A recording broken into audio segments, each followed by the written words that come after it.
In the mid-11th century, the Byzantine Empire remained one of the great powers of the Mediterranean world. With its capital in Constantinople, it dominated Greece, the Balkans, and much of Anatolia. However, internal struggles for the throne were weakening the unity of the state. The nobility amassed land and resources, while the peasants, the backbone of the army, were left unprotected. At the same time, new powers were emerging in the east. The greatest threat came from a nomadic people of the steppes who had embraced Islam, the Seljuk Turks. After inheriting the Seljuk Empire, Sultan Alp Arslan had transformed it, through skillful politics and military successes, into one of the dominant powers in the Middle East. Under his leadership, the Seljuks had consolidated their control over Persia and were beginning to penetrate Byzantine territories in Anatolia. Their main weapon was light cavalry of mounted archers, capable of covering enormous distances, harassing the enemy and disappearing before they could react. These raids were swift but devastating. Villages burned, caravans looted, and cities terrorized. The Byzantine Emperor Romanos IV Diogenes, who had ascended the throne in 1068, understood the danger. To consolidate his prestige and secure the borders, he decided to risk a large-scale expedition against the Seljuks.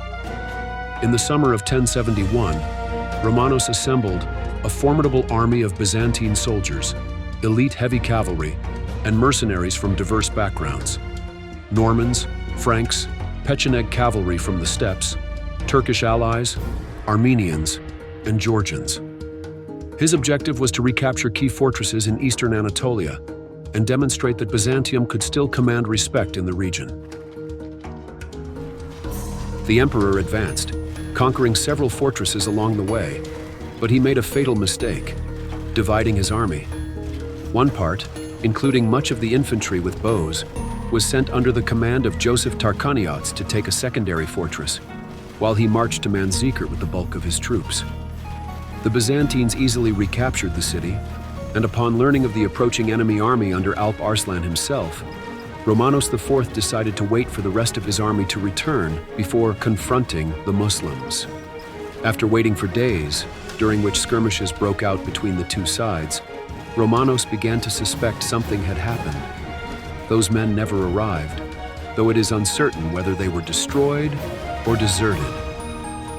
Furthermore, the Seljuks had managed to surround the Byzantine camp, so Romanos had no choice but to give battle on terrain very favorable to the enemy cavalry, a wide plain without obstacles.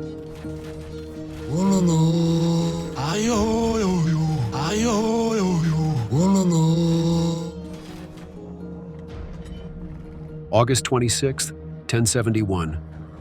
Romanos IV deployed his men in a traditional formation. The first line consisted almost entirely of heavy cavalry, reinforced by light cavalry at the flanks.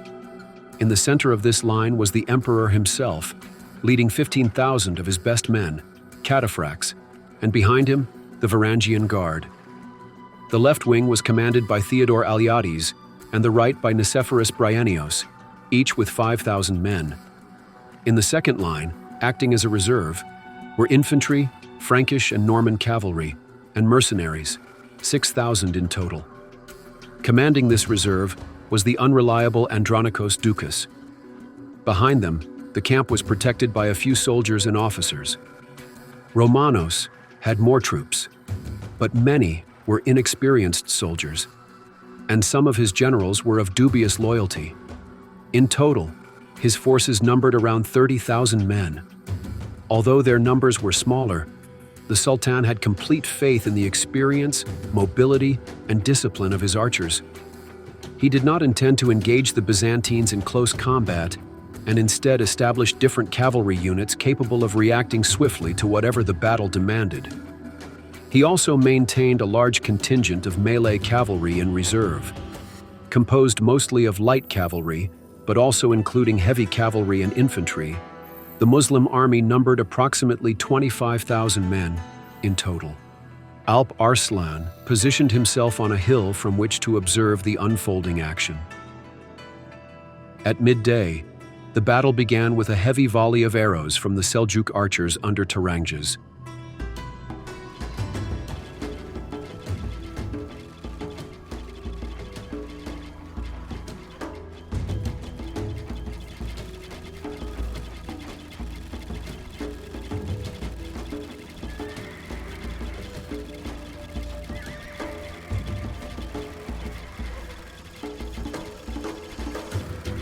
The Byzantines' Turkish allies tried to respond, but their numerical inferiority meant they were largely ineffective.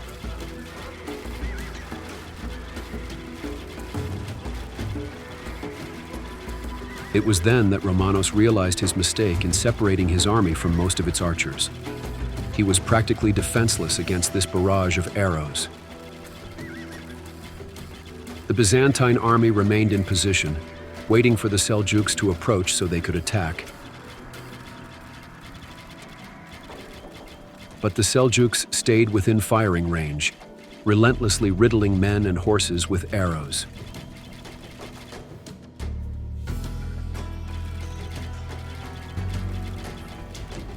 Tired of the situation, Emperor Romanos finally gave the order to advance to the front line.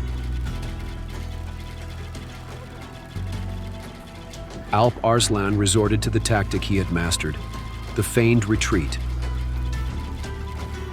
His mounted archers rode close, unleashed volleys of arrows, and then rode back at full speed. Time and again, the Byzantines advanced, trying to reach them, but they only managed to stretch out and break their own cohesion, falling into the trap the Sultan had set. While Romanos advanced and the Seljuk center retreated, the wings of the Muslim army moved forward, forming a crescent. Unaware of these movements, the first Byzantine line was surrounded on the flanks and riddled with arrows. Although much of the heavy cavalry withstood the punishment, others lost their mounts and fell behind, becoming easy targets for the Turks. Despite being surrounded, the Byzantines pressed on under a constant hail of projectiles, reaching the Turkish camp itself. Here they stopped because the heat, thirst, and exhaustion had taken their toll on both riders and horses, and they continued to be attacked from all sides.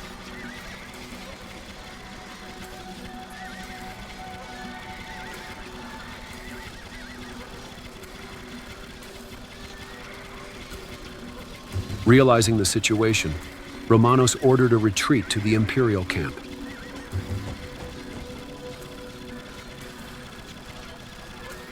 The army's retreat was not followed uniformly, and gaps began to appear in the formation.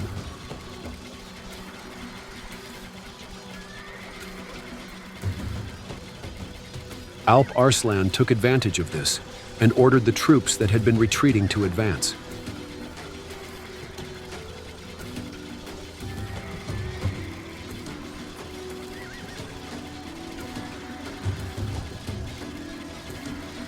The Byzantine left wing, commanded by Theodore Alyatus, was particularly hard hit, and seeing it falter, the Sultan sent his 10,000 reserve cavalry against it.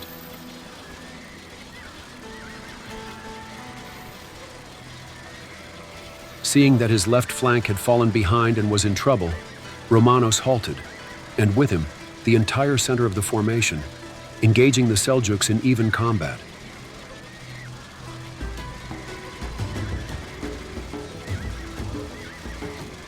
Alyattes expected the reserve commanded by Andronikos Doukas to arrive at any moment, but it did not.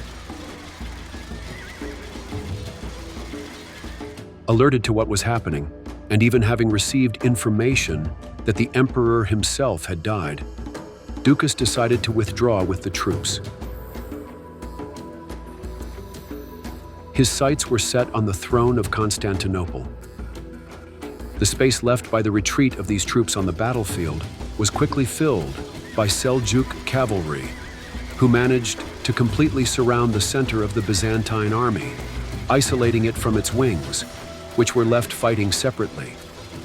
Under constant pressure from the Turkish cavalry, the Byzantine wings began to splinter and eventually retreated with heavy losses. Surrounded and cut off from any possible reinforcements, Romanos' center continued the fight. The emperor himself and his Varangian guard found themselves in the thick of the battle, facing their enemies. After a long and fierce struggle, Emperor Romanos IV was wounded and captured.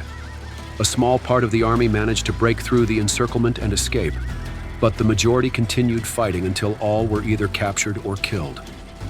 By nightfall, The Byzantine army had almost completely disappeared.